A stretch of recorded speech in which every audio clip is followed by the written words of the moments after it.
بڑا شاندار ماضی تھا ہمارا، لیکن ایسا ختم ہوا ایسا لگتا ہے ہم ہمیشہ سے ہی اسی طرح ہیں، ہمیشہ سے ہی ہم سے وزیر اعظم بن ہی نہیں پایا کبھی. تو ایسا نہیں ہے، ماضی ہمارا اور زیادہ پرانا ماضی نہیں ہے، 150-200 سال سے زیادہ پیچھے کی بات نہیں ہے یہ. وہ میں نے ایک واقعہ سنایا تھا نا، ایک ہمارے ایک فالج زدہ بیچارے بوڑھے ملے پچھلے ہفتے، میں نے واقعہ سنایا تھا. میں نے ان سے پوچھا حضرت کیا ہوا؟ کہتے ہیں یار میں تبلیغ میں گیا تھا، میں بلڈ پریشر بھی تھا، کولیسٹرول بھی تھا، شوگر بھی تھی. تو کسی اناڑی میرے جیسا کوئی ہوگا بیچارہ، اس نے کہا کہ بریانی اور قورمے کھا رہے تھے، تو اس نے کہا کھاؤ کھاؤ اللہ کا راستہ ہے کچھ نہیں ہوگا. تو کہہ رہے میں نے کھایا کچھ ہو گیا مجھے فالج ہو گیا مجھے. تو بہت برا بلا کہہ رہے تھے تبلیغ والوں کو. میں نے کہا بھی تبلیغ والے تو کم کھانا کم باتیں کرنے کو کہتے ہیں. تو وہ جس نے کیا غلط کیا.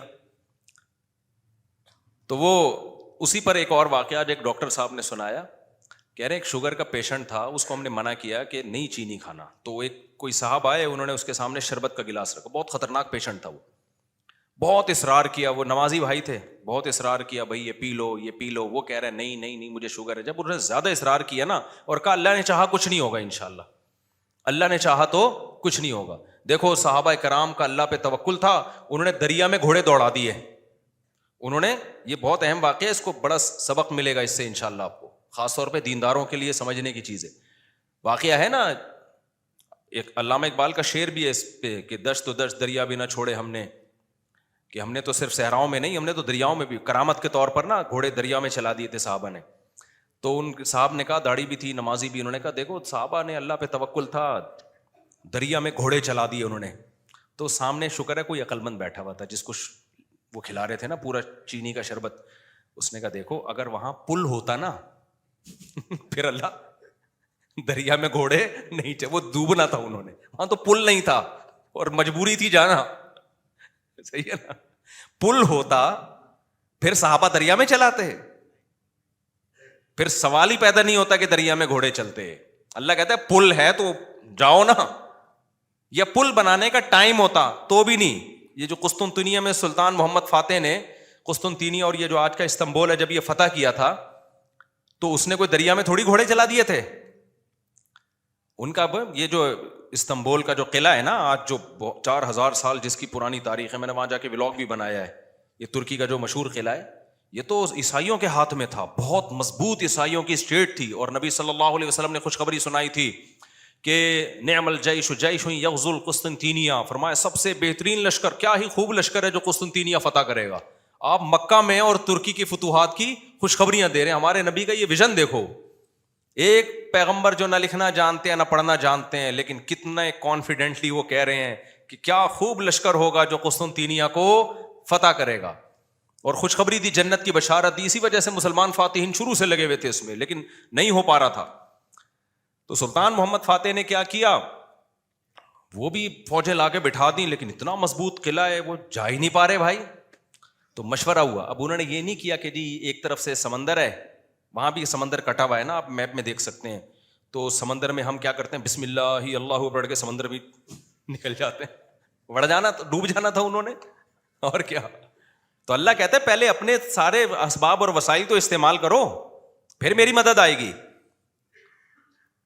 تو سلطان محمد فاتح نے مشورہ لیا، بھائی کیا کریں یار، یہ تو ناممکن ہے. پیچھے پورا یورپ تھا نا، وہاں سے بھی تو مدد آ رہی تھی ان کی، تو ناممکن تھا اسباب کی دنیا میں بھی. 600 سال ہو گئے، علاقہ ہی نہیں فتح ہو کے دے رہا. اب تو کچھ کرنا پڑے گا کہ نہیں کرنا پڑے گا، اب تو کچھ کرنا ہے بھائی.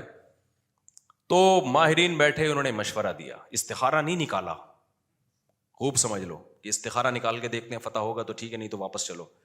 دیکھو وہ اسباب بھی اختیار کرتے تھے اور اللہ سے دعائیں بھی. سلطان محمد فاتح کے لشکر میں ہمیشہ کوئی نہ کوئی اللہ والے بزرگ اس وقت کے ہوتے تھے، ان کو صرف دعاؤں کے لیے لے کے جاتا تھا. وہ دیکھتا تھا نا ایک بزرگ ہیں، وہ لڑ نہیں سکتے، بوڑھے ہیں، کوئی بات نہیں حضرت آپ ہماری صف میں ہوں گے، ذکر کریں گے اور اللہ سے دعائیں، کیونکہ اللہ تقویٰ اور ذکر پر مدد کرتا ہے.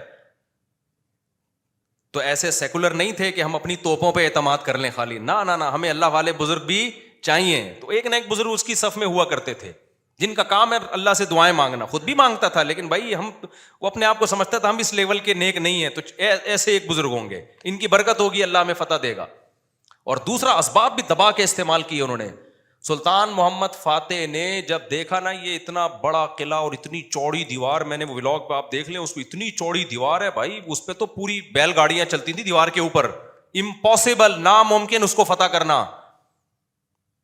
تو سلطان محمد فاتح نے بزرگ بھی رکھے اپنے پاس, اللہ اللہ بھی ہو, ذکر بھی ہو, اور پھر اپنے انجینئرز کو آرڈر دیا, دنیا کی سب سے بڑی توپ بنائی اس وقت اس قلعے کو فتح کرنے کے لیے, جس کو دیکھ کے آدمی, وہ توپ میں دیکھ کر آیا ہوں اس کا ڈیزائن, یا شاید وہی توپ رکھی ہوئی, مجھے یاد نہیں ہے.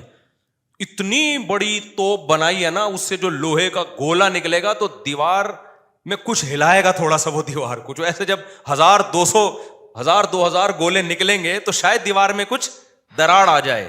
اتنی اسٹرگل کی اس نے, اور اتنے لوگ, ہم نے تو ترکی میں نا انہوں نے وہ بنایا ہوا ہے ایک آڈیٹوریم میں نا, وہاں پر ایک جیسے نہیں سیارہ گاہ ہمارے یہاں آپ کو ملتی ہے ادھر, پلانیٹوریم دیکھا ہوگا آپ نے, تو ایسے ہی انہوں نے وہ پوری تاریخ دکھاتے ہیں ویڈیو کی شکل میں, بڑا مزہ آتا ہے وہ دیکھنے میں, بڑا جوش پیدا ہوتا ہے یار, کیا خون خرابہ, اور ادھر سے گولے, پورا وہ منظر انہوں نے تاریخ کی کتابوں سے نکال کے اس کو فلمایا ہے. لیکن ایسے نہیں کہ پروجیکٹر پہ, بلکہ آپ جائیں گے نا تو آپ کو ایسا لگے گا آپ وہاں 3D میں آپ سمجھ لیں, آپ کو لگے گا آپ وہاں پہنچ چکے ہیں.